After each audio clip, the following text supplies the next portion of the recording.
Hello hi welcome to Kokila's kitchen. இன்றைக்கி நம்ம கிச்சனில் ஒரு சூப்பரான கார சட்னி தான் பார்க்க போகிறோம்.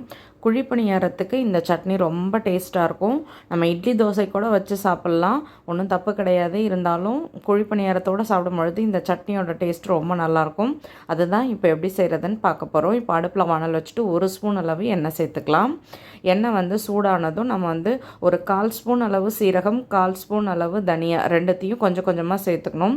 நிறையாவும் சேர்த்துடக்கூடாது. ஏன்னா இதோட வாசனை அந்த சட்னியை ரொம்ப அதை அதிகப்படுத்திடக்கூடாது.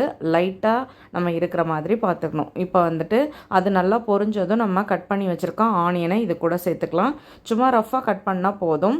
இது கூட சின்ன துண்டு இஞ்சி, அதே மாதிரி ஒரு 2 பல் பூண்டு, ஜாஸ்தியும் பூண்டு சேர்த்துடக்கூடாது. இதெல்லாம் சேர்த்து ஃபஸ்ட்டு நல்லா வதக்கிக்கலாம். ஓரளவுக்கு இது நல்லா வதங்கினதுக்கப்புறம் நம்ம பச்சை மிளகாய் சேர்க்காமல் பழுத்த மிளகாய் இருக்கும் பார்த்திங்களா, அந்த மிளகாய் சேர்த்துக்கோங்க. அது டேஸ்ட் கொஞ்சம் நல்லாயிருக்கும். அதனால் நான் பழுத்த மிளகாயில் காரத்துக்கு தகுந்த மாதிரி ஒரு 2 மிளகாய் சேர்த்துட்டு இப்போ இதை நல்லா வதக்கிக்கலாம். இந்த மிளகாய் கொஞ்சம் காரம் அதிகமாக இருக்கும், அதனால தான் நான் 2 மட்டும் சேர்த்துருக்கேன். இப்போது அடுத்து கொஞ்சமாக மல்லித்தழை இதையும் சேர்த்து இப்போ எல்லாத்தையும் நல்லா வதக்கியாச்சு. அடுத்து நல்லா பழுத்த தக்காளி ஒன்று, அதையும் கட் பண்ணி இது கூட சேர்த்தாச்சு. சேர்த்துட்டு இது எல்லாத்தையுமே நம்ம நல்லா வதக்கிக்க வேண்டியதான். வதக்கிட்டு ஃபேனில் ஆற வச்சு நம்ம அரைச்சிக்கலாம்.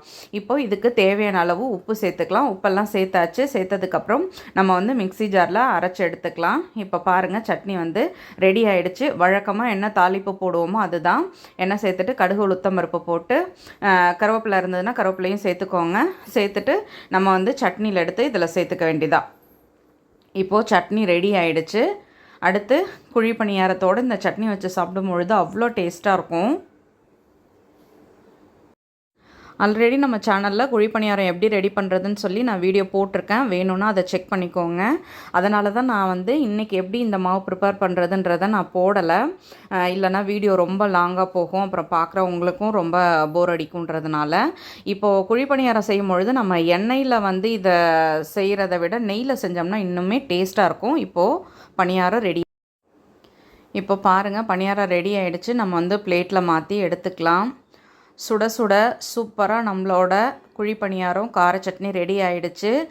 இந்த குழிப்பணியாரத்துக்கு இந்த கார சட்னி வச்சு சாப்பிட்டு பாருங்கள், ரொம்ப சூப்பராக இருக்கும். வீடியோ பிடிச்சா லைக் பண்ணுங்கள். என்னோடய வீடியோ உங்களுக்கு யூஸ்ஃபுல்லாக இருந்தால் சப்ஸ்கிரைப் பண்ணிக்கோங்க.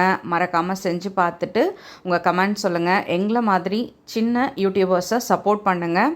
மறக்காமல் வீடியோவை ஃப்ரெண்ட்ஸ் அண்ட் ஃபேமிலிக்கு ஷேர் பண்ண மறந்துடாதீங்க. தேங்க்யூ.